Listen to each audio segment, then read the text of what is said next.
деньги любим, не будем брать. Будет наш сундук. Так это же бунт. Не очень руками машите звук. Вы хотите открыть новый вид обезьян? Так вы вас отжали к вашим друзьям. Господа, я получал я член Международного географического общества. Я честь тебе не отдам! Оставьте себе вашу честь, мадам!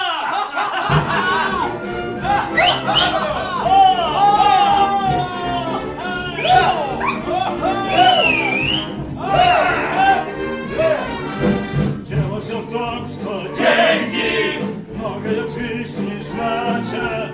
Не короли, а деньги правят людьми, значит. Если у вас есть деньги, придется вам, господа, да, а дали не самые деньги, гоните их быстро сюда. Да если у вас Денежки есть, за деньги вы купите совесть и честь.